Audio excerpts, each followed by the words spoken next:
लगता है घर पे नहीं है। आप एक बार और घंटी बजाने का कष्ट करेंगे?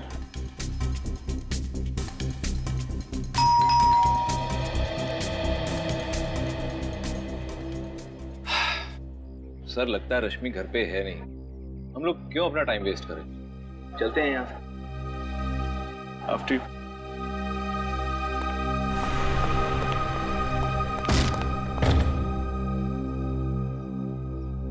बढ़ा दिया काम इसने भी। चल भाई सूरज, यहाँ तेरी नहीं चलेगी।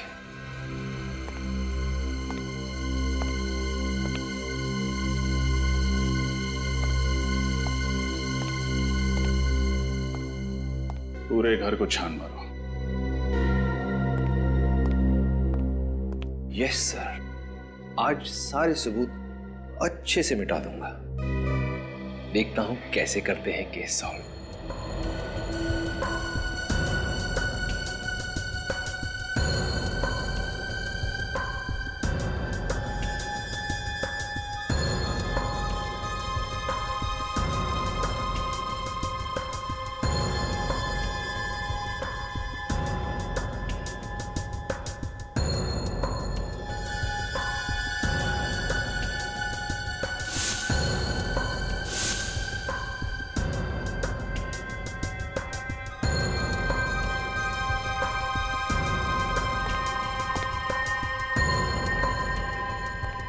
क्या सर, ये सब क्या है?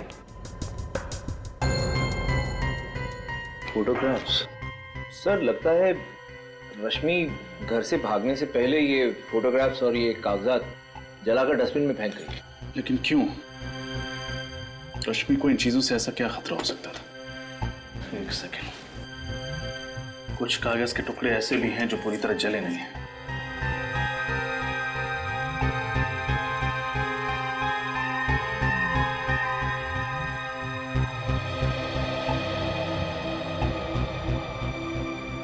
PSY।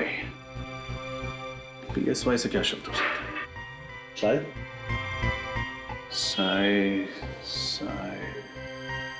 साइकेट्रिस्ट। ये किसी साइकेट्रिस्ट का प्रिस्क्रिप्शन है।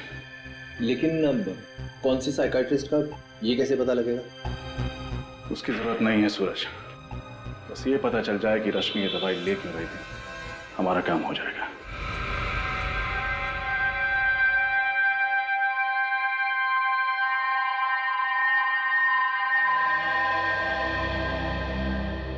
ये ड्रग तो स्प्लिट पर्सनालिटी डिसऑर्डर के पेशेंट्स को दी जाती है।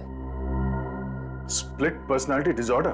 जी हाँ, ये ऐसे पेशेंट्स होते हैं जिनमें दो पर्सनालिटीज होती है, एक जो अपनी खुद की होती है और दूसरी जो अपनी ओरिजिनल पर्सनालिटी से बिल्कुल अलग होती है। यूँ समझो कि एक ही शख्स के अंदर दो इंसान जी रहे हो सकता है कभी कभी दो से ज़्यादा भी इंसान जी रहे हो। डॉक्टर, जब ऐसे पेशेंट्स अपनी पर्सनालिटी बदलते हैं तो क्या करते हैं? ये कुछ भी कर सकते हैं, मगर जब वो अपनी ओरिजिनल पर्सनालिटी में वापस आते हैं तो उन्हें याद ही नहीं रहता कि उन्होंने किया क्या था। मतलब जब पेशेंट पर्सनालिटी ए में होता है तो उसे ये याद नहीं रहता कि पर्सनालिटी बी में उसने क्या किया था, और जब वो पर्सनालिटी बी में होता है तो उसे ये याद नहीं रहता कि पर्सनालिटी ए में उसने क्या किया था। एग्जैक्टली। सर, यानी जब रश्मि ने बकुल का खून किया तब वो रश्मि नहीं थी, कोई और शख्सियत थी। तभी तो जब हमने भी पूछा तो हमें कुछ बताया नहीं, एकदम नॉर्मल बिहेव कर रही थी, क्योंकि उसे याद ही नहीं होगा कि उसने बकुल का खून किया। लेकिन सर, डॉक्टर सालुंखे का कहना है कि बकुल को और उस नौकर को किसी आदमी ने मारा था। लेकिन सर, हमें ये बात भी तो अच्छे से पता है कि उस नौकर का खून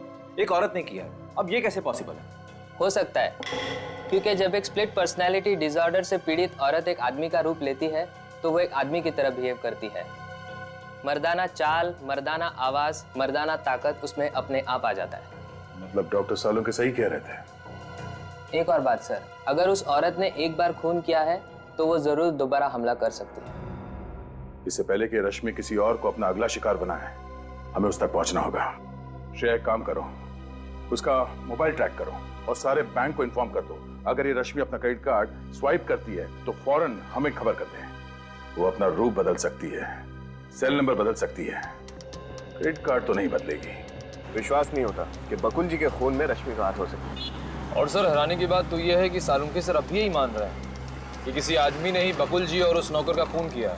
देखिए, उस साइकेट्रिस्ट ने दया सर को बताया था कि स्प्लिट पर्सनालिटी के लोग चाहे वो कोई औरत हो या बच्चा, अगर दूसरा रूप धारण करते हैं तो वो उसी की तरह बर्ताव करने लगते हैं। जैसे कोई स्प्लिट पर्सनालिटी का पेशेंट, कोई बच्चा या फिर औरत किसी आदमी का रूप धारण कर ले तो उसके अंदर आदमी जैसी ताकत आ जाती है। यानी जब रश्मि ने बकुल जी का खून किया, उसकी पर्सनैलिटी ने एक आदमी का रूप ले लिया और उसके नाजुक से शरीर में एक मर्द वाली ताकत आ गई। और जब अपने नॉर्मल रूप में आई, यानी कि रश्मि की पर्सनालिटी में आई, उसे ये भी नहीं याद था कि उसने आदमी बनकर बकुल जी का खून कर दिया है। फिर तो रश्मि कभी भी अपना रूप बदल सकती है, और अगर उसने ऐसा किया तो उसके आसपास वाले लोगों को जान का खतरा होगा। हाँ प्रीत, इसीलिए तो हम उस कपड़े की दुकान पे जा रहे हैं जहाँ रश्मि ने अपना कार्ड स्वाइप किया।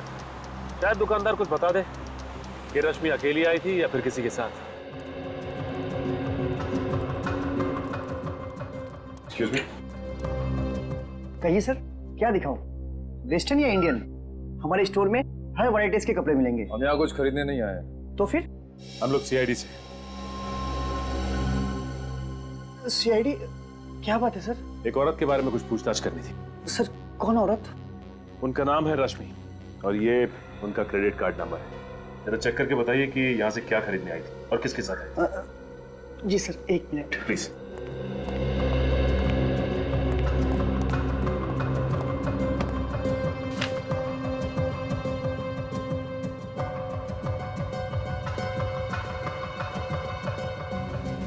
सर, ये हो बिल सर।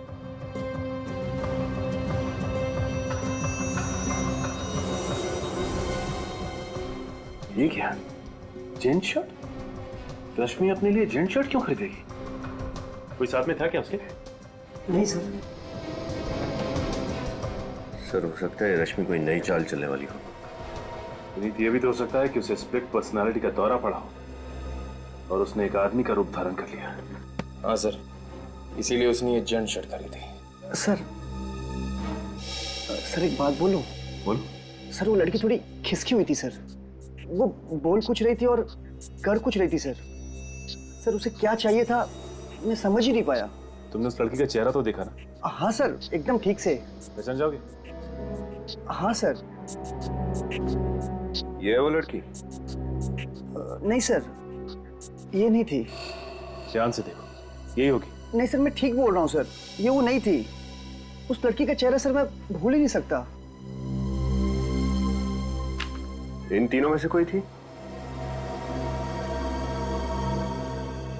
नहीं सर, इन तीनों में से कोई नहीं थी। सर, इसका मतलब खूनी कोई और अनजान औरत है। हो सकता है निखिल, इस आदमी को अपने साथ ले लो, उस औरत का स्केच बनवाते हैं।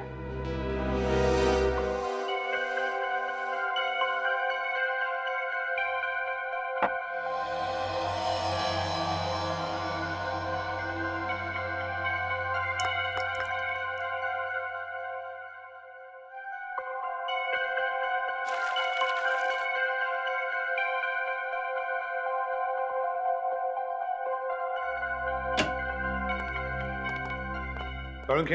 हाँ। सॉरी। अरे यार, आज दिन किधर से उगा भाई? एसीपी प्रद्युमन और सालुके को सॉरी? यार गलती हो गई थी इसलिए सॉरी कह दिया, उसमें क्या हुआ? गलती? कैसी गलती? सालुंखे तो कह रहा था ना कि वो खून किसी मर्द ने किया है और हम कह रहे थे कि वो खून किसी औरत ने किया है। तो सही था सालुंखे। सही था ना? सही था ना? अरे सही कैसे नहीं होगा बॉस? मेरा अंदाजा कभी गलत नहीं होता। बरसों का एक्सपीरियंस है आफ्टर ऑल। ओए, आधा सही था तू, आधा। आधा सही मतलब? सालुंखे, वो जो औरत है ना जिसने खून किया है, वो एक स्प्लिट पर्सनालिटी डिसऑर्डर की मरीज है। उसके ज़हन में, उसके शरीर में जब भी कोई मर्द घुसता है ना तो मर्दों वाला बर्ताव करती है। ओह, आई सी। इंटरेस्टिंग। बट एनीवे, आधा सही तो हूं ना? तो बॉस, इसका मतलब सालुखे को रिटायर होने की तो जरूरत नहीं है ना? क्या करूं, छुटकारा भी नहीं, पाला जो पड़ गया तेरे से। अरे यार, यही तो गलत है तुम्हारा। कब बॉस बन जाते हो, कब दोस्त रहते हो, पता ही नहीं चलता। एनीवे, आज सालुखे लड़ाई के मूड में बिल्कुल नहीं है। भाई, आज आप लोगों का मनोरंजन नहीं हो सकता है। अरे सर, ऐसी बात क्यों कर रहे हैं आप? सच कह रहे हैं सर। आप लोग जब झगड़ते हैं ना, तब मनोरंजन नहीं हमें टेंशन हो जाती है। टेंशन होती। सालू के साथ हाँ, ये देखिए, एक मिनट बस। क्या? ये फोटो। ओह, गुड जॉब तारिका।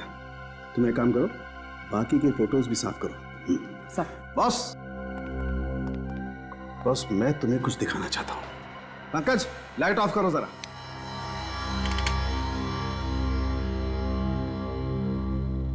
बॉस, हम जले हुए कागजों से तो कुछ पता चला नहीं। देखते हैं इस फोटो से क्या पता चलता है। ये तो स्कूल यूनिफॉर्म पहनी हुई किसी बच्ची की फोटो है। हाँ, 10-12 साल की उम्र लगती है। और लगता है उस लड़की के साथ कोई लड़का भी खड़ा है। सर, आप कैसे पता चलेगा कि ये लड़की कौन है और उसके साथ ये लड़का कौन है? अभी पता लगेगा। रश्मि? रश्मि की बचपन की फोटो है ये। लेकिन सर, कोई अपने बचपन की फोटोज क्यों जलाएगा? लोग ये सब तभी करते जब वो कुछ छुपाना चाहते हैं। हाँ सर, मतलब रश्मि के साथ बचपन में कुछ ऐसी बात हुई है जिसे वो छुपाना चाहती है। जरूर फ्रेडी, ऐसा ही हुआ होगा। लेकिन लगता है रश्मि उसके फोटो में वो जो लड़का खड़ा है ना, उसकी तस्वीर मिटाना चाहती है। यस सर, अब इस लड़के का पता लगाना पड़ेगा। मगर कैसे सर? फोटो में तो कुछ दिख रहा ही नहीं है। क्यों नहीं दिख रहा है? देखो अभी, देखो उस बैच पर क्या लिखा है। DAG public school, DAG public school.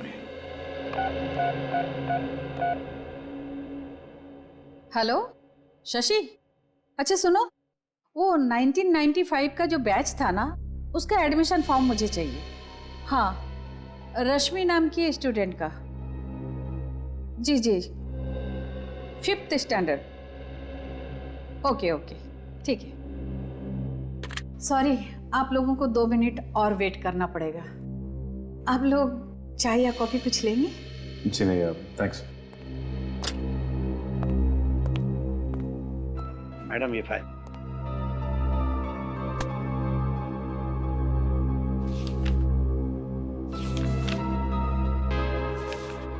ये रही फाइल, इसमें रश्मि की सारी डिटेल्स है।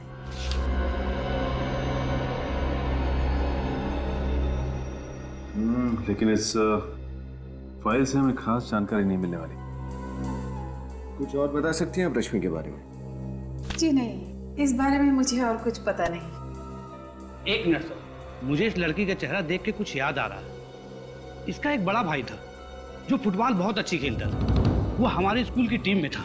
आपको पूरा यकीन है? जी सर। क्या नाम था उसका और कौन सी क्लास में पढ़ता था? सर, नाम और क्लास तो याद नहीं है। हाँ सर, वो इससे 2-3 साल बड़ा था सर।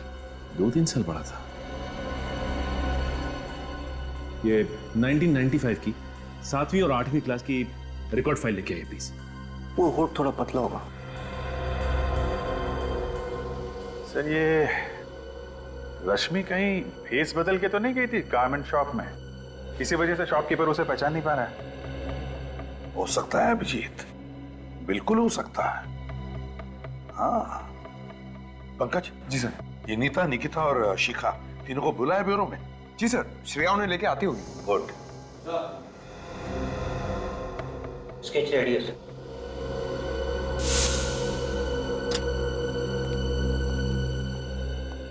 मैडम, ये रही फाइल। हाँ, ये लीजिए।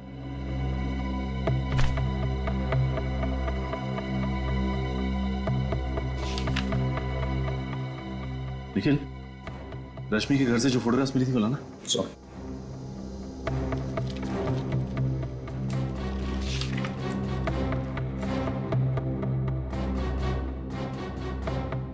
माय गॉड, ये देखो, रश्मि का भाई कोई और नहीं बल्कि अर्नव है। मतलब ये प्लानिंग इन दोनों भाई बहन ने मिलकर की थी। यही थी वो और? हाँ सर, हमारे स्टोर में यही औरत आई थी।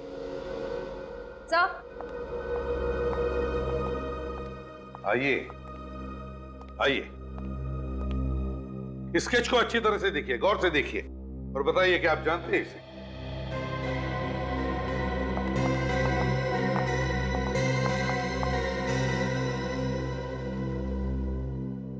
नहीं सर।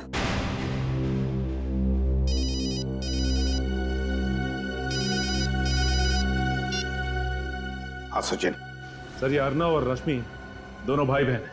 माय गॉड, तो ये बात है। और ये सारा का सारा खेल इन दोनों ने मिलके खेला था। Good work. क्या हुआ सर? अभिजीत, रश्मि और अर्नव सगे भाई बहन हैं। क्या सगे भाई बहन? हाँ, सगे भाई बहन। क्यों नहीं ताई, आपको तो पता था ना कि रश्मि और अर्नव सगे भाई बहन? नहीं सर, मुझे बस इतना पता था कि रश्मि बकुल की सेक्रेटरी है। वो दोनों भाई बहन है ऐसा तो मुझे कुछ नहीं पता। और शिखा जी, आपको भी नहीं मालूम कि रश्मि अर्नव की बहन है? नहीं सर, मुझे इसके बारे में कुछ नहीं पता। बड़ी अजीब बात है, आप तो अर्नव की मंगेतर है ना, और आपको ही नहीं पता? सर, अर्नव ने मुझे इसके बारे में कुछ भी नहीं बताया था। ठीक है, आप लोग जा सकती हैं।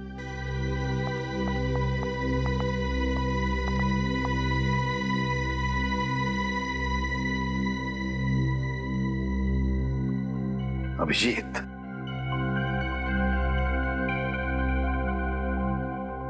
अभिजीत तुम कह रहे थे ना कि औरत भेष बदल कर भी आई होगी। कुछ दिमाग में आ रहा है, कुछ दिमाग में आ रहा है। श्रेया, अर्नव की फोटोग्राफ कंप्यूटर में निकालो। सब ये रहा अर्नव का चेहरा। अब श्रेया, अर्नव के इस चेहरे पर स्केच में जो जो है वो सब बनाओ। ये ऐसे बाल, ये कानों में बालियां और ये लिपस्टिक।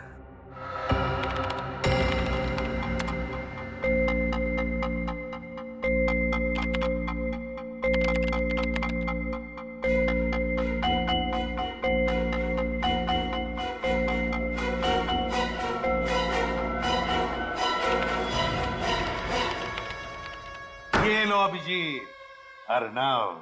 इसका मतलब रश्मि को नहीं, इस अर्नव को स्प्लिट पर्सनालिटी डिसऑर्डर है सर। हाँ अभिजीत, और हम तो समझ रहे थे कि रश्मि ही खूनी है। याद है वो कपड़े का टुकड़ा जो हमें बकुल के फार्म हाउस से मिला था? उस कपड़े के टुकड़े पर चमड़ी, स्किन के अंश मिले थे। वो चमड़ी जरूर इस अर्नव की ही है। सर, इसका मतलब कि अर्नव ने लड़की के कपड़े पहने और बकुल का मर्डर कर दिया? एग्जैक्टली। और सर, इस रोग की वजह से उसे पता भी नहीं होगा कि औरत बनकर वो कितने भयानक जुर्म कर रहा है। और ऐसे मरीज को खुलेआम घूमने देना मतलब खतरों से खेलना है। अभिजीत, इस अर्नव के दोनों रूप पूरे शहर में फैला, पूरे शहर में। देखते हैं बचकर जाएगा कहां। सर, अर्नव तो अपने घर पर मिला नहीं, अब कहां ढूंढे उसे? हाँ सर, और उसकी गाड़ी भी उसके बंगलों पर नहीं थी। बच के जाएगा कहां? मैंने शहर के सारे चेक पोस्ट और टोल नाके पे खबर कर दी है, सारे पुलिस स्टेशन को भी इन्फॉर्म कर दिया है। इस अर्नव के दोनों रूप के फोटो और रश्मि के फोटोग्राफ्स भी दे दिए हैं।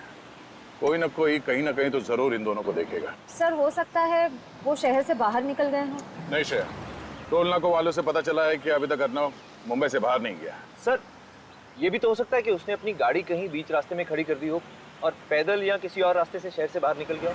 हो सकता है। सर, अर्नव के आसपास के सभी लोगों को उससे बहुत खतरा है। उसकी बीमारी की वजह से वो किसी भी वक्त कुछ भी कर सकता है। हेलो, इंस्पेक्टर दया बोल रहा हूँ।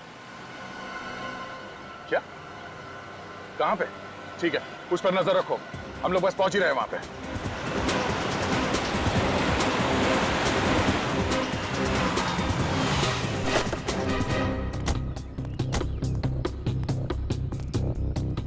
आपने फोन किया था ना? आप सीआईडी से? हाँ हाँ सर, मैंने फोन किया था। वो पोस्टर देखा था ना, वो खतरनाक आदमी का और वो औरत का भी। तो दोनों में से किसको देखा तुमने? साहब, वो पोस्टर वाली औरत को, सेम टू सेम वही औरत थी। कहाँ देखा तुमने उस औरत को? इधर दुकान पर आई थी चिप्स लेने के लिए। कब आई थी? अभी थोड़ी देर पहले, तभी तो फोन किया मैं सबको। किस तरह गई वो औरत? वो गाड़ी लेके आई थी? नहीं साहब, वो चलते चलते उस गली से आई, चिप्स लिया और वापस उसी गली में चली गई। चलते चलते इस गली में गई? पक्का यकीन है कि वो इसी गली में गायब हुई? एकदम पक्का साहब, चेहरा इतना अजीब था, भूल कैसे सकता हूँ। सर, उसी गली में तो बकुल का फार्म हाउस भी है। बकुल का farm house? Oh no, let's go.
तुम खाओगी?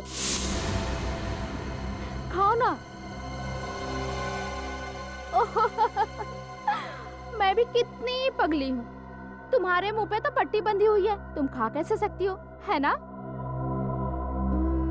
कोई बात नहीं, इसे मैं ही खा लेती हूँ। हाँ?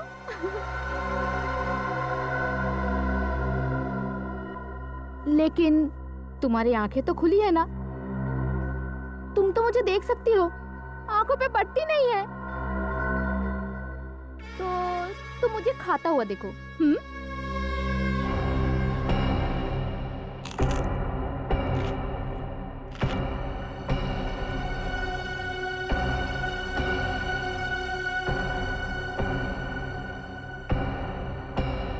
तो क्या नाम बताया तूने अपना?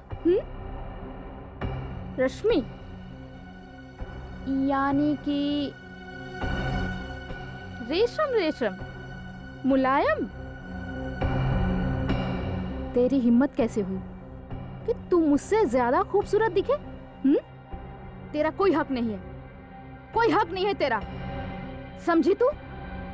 लेकिन अगर तूने हिम्मत की है तो हर गलती की सजा होती है ना? बोल, क्या सजा चाहिए तुझे? बोलना। रेशम रेशम, रश्मि।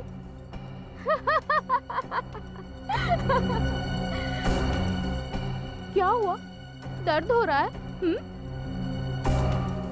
लेकिन सजा मिलने से पहले मैं तुझे अपना सुंदर नृत्य दिखाना चाहती हूँ। हो जाए?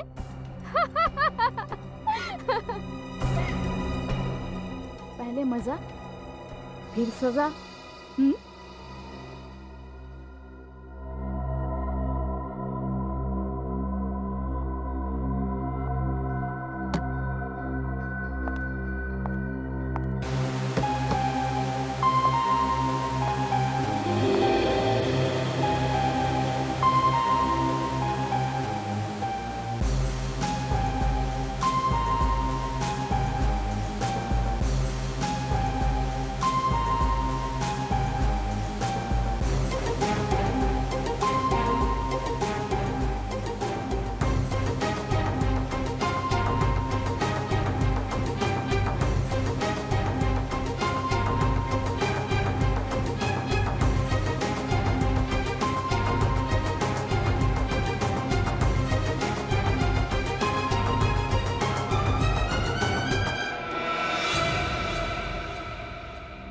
बहुत तरस आता है मुझे तेरे पर, बहुत तरस, पर मैंने अपने आप को समझा लिया है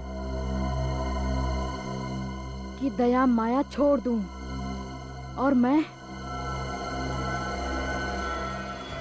तुझे मारकर दया से मुक्त हो जाऊंगी और तू अपने इस जीवन से मुक्त हो जाएगी।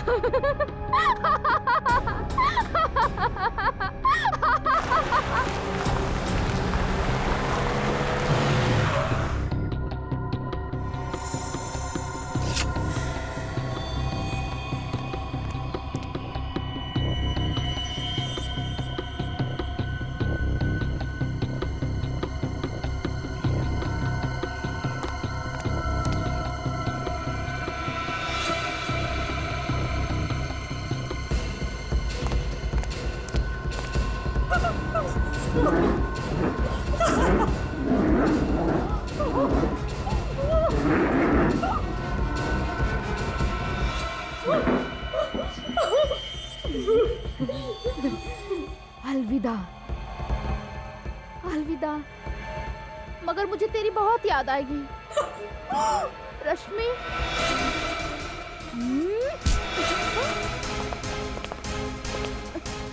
कौन हो तुम? भला कोई किसी औरत को इस तरह पकड़ता है क्या? तुम्हारे घर में माँ बहन नहीं है क्या? छोड़ो छोड़ो मुझे। सब है तो फिर छोड़ो ना। ओ भाई साहब, बोलो ना इन्हें, कितना बदतमीज है। छोड़ो। चलो शांत हो जाओ। बदतमीज? बैठ, शांत हो जाओ।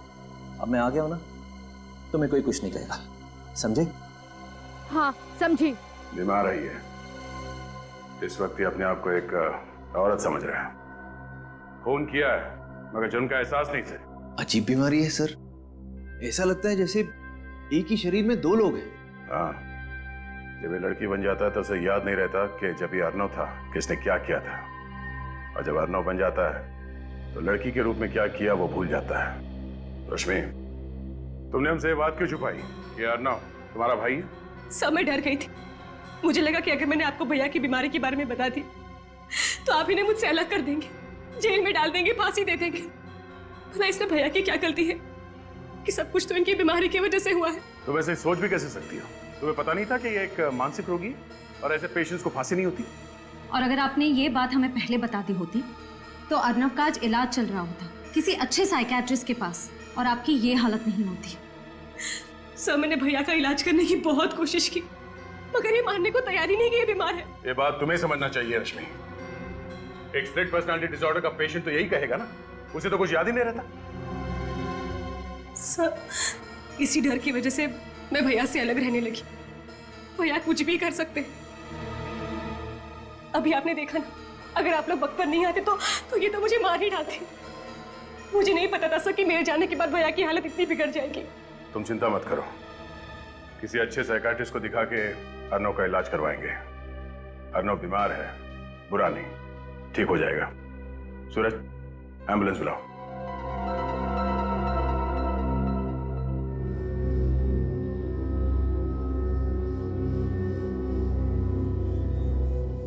Finger on your lips. मेरी क्लास में तुम लोग ज्यादा बात मत किया करो, और मैं जो सिखा रही हूँ उसे ध्यान से देखो, समझो, वरना एग्जाम कैसे पास करोगे तुम लोग? हाँ, A2 + B2 इज। कमरे में कोई भी नहीं, मगर उसे लग रहा है कि कमरे में बहुत सारे स्टूडेंट्स हैं और वो गड़बड़ कर रहे हैं। अर्नव की तबीयत बिगड़ती जा रही है। देखिए, फिलहाल वो खुद को एक औरत यानी प्रोफेसर पायल समझ रहा है। डॉक्टर साहब, मुझे पता है इस बीमारी को ठीक करना बहुत मुश्किल है, लेकिन वक्त चाहे जितना भी लगे आप अर्नव को ठीक करने की कोशिश कीजिए। और एक रिक्वेस्ट है, अर्नव को एक अलग से कमरे में रखिएगा। मेरे कहने का मतलब है। सर आप चिंता ना करें, हम जानते हैं कि ऐसी स्थिति में वो औरों के लिए खतरा बन सकता है, इसलिए हमने अर्नव को एक अलग वार्ड में सुरक्षित रखने का बंदोबस्त किया है। डॉक्टर साहब ये बताइए कि इसकी तबीयत कब तक ठीक हो सकती है? मेरा मतलब है ये अपनी पर्सनालिटी में कब तक वापस आ सकता है?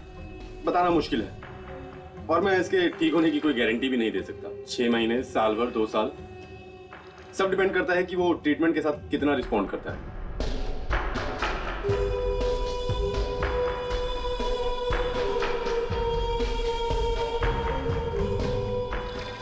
ठीक है डॉक्टर साहब, अब हम चलते हैं।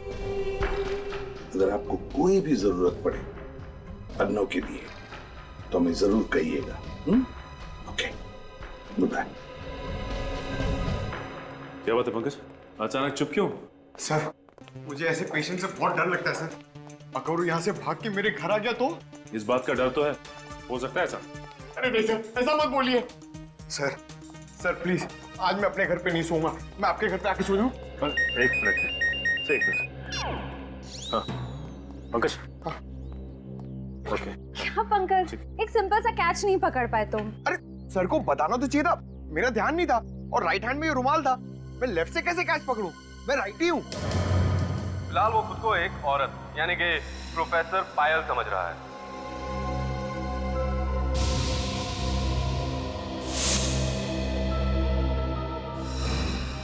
My God Sachin, my God Sachin, ये अर्नव बीमारी का नाटक कर रहा है, बीमार नहीं है वो।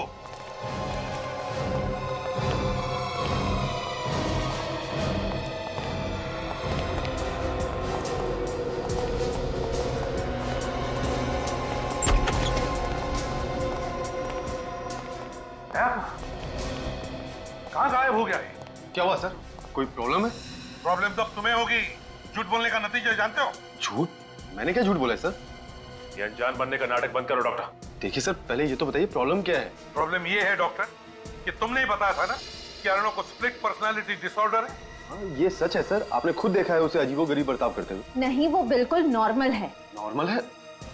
ये क्या कह रहे हैं आप लोग? नॉर्मल है वो। अब कहाँ है इस वक्त, बताओ जल्दी। सर उसे सेशन रूम में लेके गए। चलो ले चलो हमें। चलिए सर। अगर तुम प्रोफेसर की बात नहीं मानोगे ना तो प्रोफेसर तुम्हें पनिशमेंट देंगी, समझे? सॉरी। अर्नव,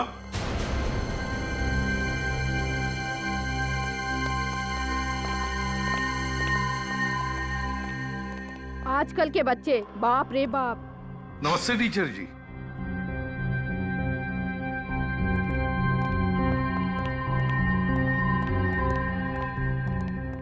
नमस्ते, क्या आपका बच्चा हमारे यहाँ स्टूडेंट है? जी नहीं, मैं एसीपी प्रद्युमन, ये है इंस्पेक्टर सचिन, श्रेया और पंकज, हम लोग सीआईडी से हैं।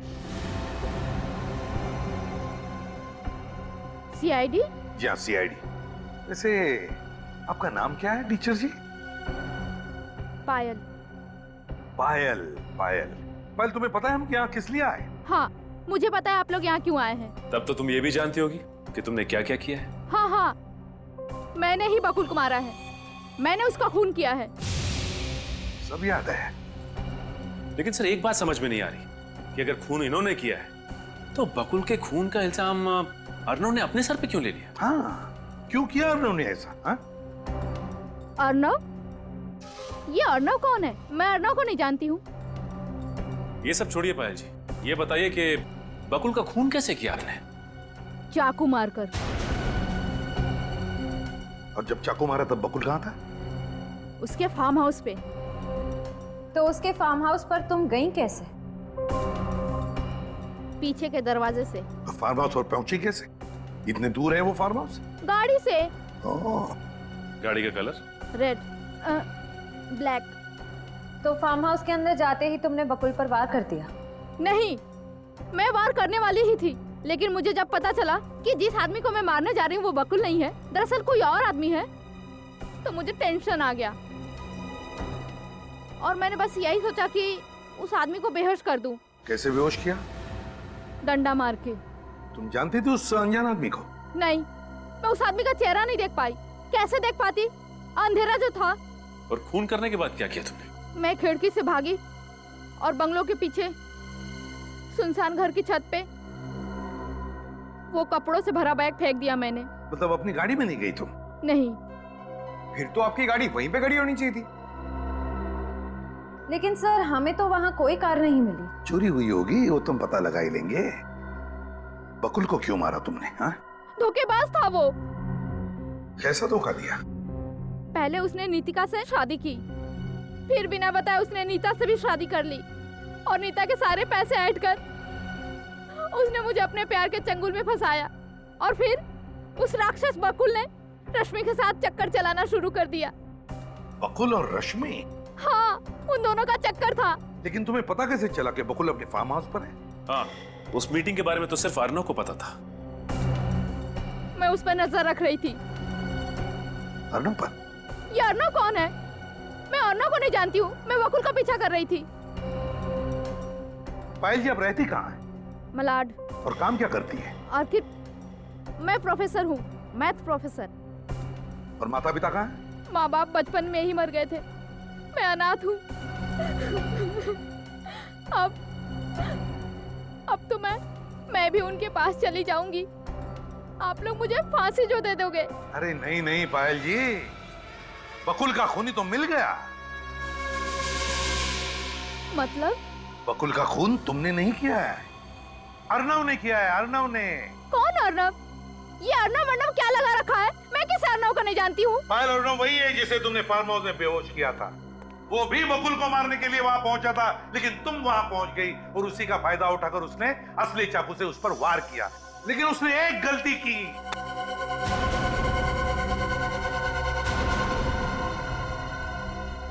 एक गलती की।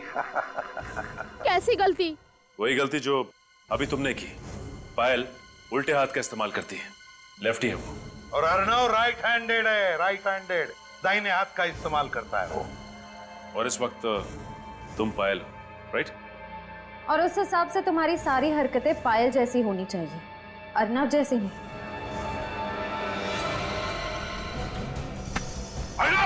रुक जाओ!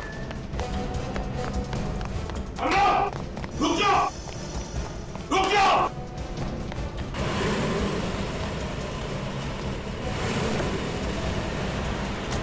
अर्णव, रुक जाओ!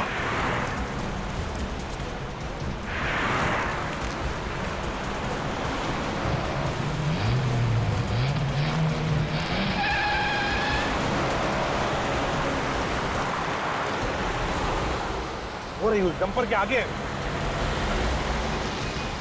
निकलना नहीं चाहिए हमारे हाथों से सचिन। नहीं बचेगा सर। पलक झपकते ही हमारे आंखों के सामने से भाग गया। सर ये बहुत चालाक है। ओवरटेक करो उसे। हाँ सर। प्लान बना के आया था वो पहले से ही। देखा, उसी लिए उसका साथी आया था गाड़ी लेकर उसे उठाने के लिए।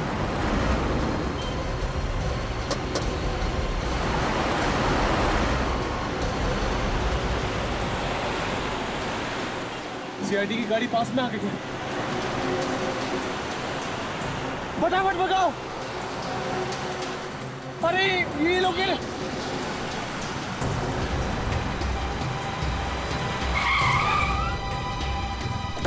अब क्या करें? मारो।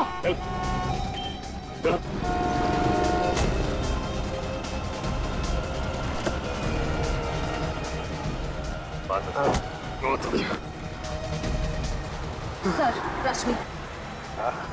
रश्मि जी, हमें तो पहले से ही शक था कि अर्णव का साथ तुम दे रही थी। और तू? बहुत कर ली तूने एक्टिंग, अब अपनी एक्टिंग हमें दिखा। अर्णव, अपने स्प्लिट पर्सनालिटी डिसऑर्डर की एक्टिंग से तुमने साइकियाट्रिस्ट को भी फंसा दिया। वाह, कहां से सीखी तुमने ये एक्टिंग? कितनी भी एक्टिंग कर लो, लेकिन तुम भूल गए कि हर नाटक पे पर्दा गिरता ही गिरता है। तो फिर बताओ, कहां से शुरू करोगे अपनी कहानी? हाँ, ये सच है कि मैंने स्प्लिट पर्सनालिटी डिसऑर्डर के पेशेंट होने का नाटक किया और बकुल का खून किया। लेकिन बकुल का खून क्यों किया? वो तो तुम्हारा अच्छा दोस्त था ना? नहीं, अच्छा दोस्त नहीं था वो मेरा, बल्कि वो अच्छा इंसान नहीं था, हैवान था वो, हैवान। क्यों? ऐसा क्या किया था बकुल ने? उसने मेरी बहन की जिंदगी बर्बाद कर दी। रश्मि की जिंदगी बर्बाद कर दी? कैसे? बहरूपिया था वो, मक्कार था वो, धोखेबाज था, भोली भाली लड़कियों को अपने जाल में फंसाता था, शादी करता था उनसे उनकी प्रॉपर्टी के लिए। पहले से 2 शादी कर चुका था वो, और मेरी बहन की जिंदगी बर्बाद करना चाहता था फिर से। ये सच है सर, बकुल से मुझे प्यार था, लेकिन मैं उसकी शादीशुदा जिंदगी से बिल्कुल अनजान थी। उसने पहला फुसला कर मेरी सारी प्रॉपर्टी अपने नाम पर करवा दी और मैंने उसे मना तक नहीं किया, ये सोचकर कि वो तो मुझसे शादी करने ही वाला था। फिर एक दिन मुझे सच पता चला कि वो तो पहले से ही शादीशुदा है और उसकी एक नहीं बल्कि 2 पत्नियां, नितिका और दूसरी नीता।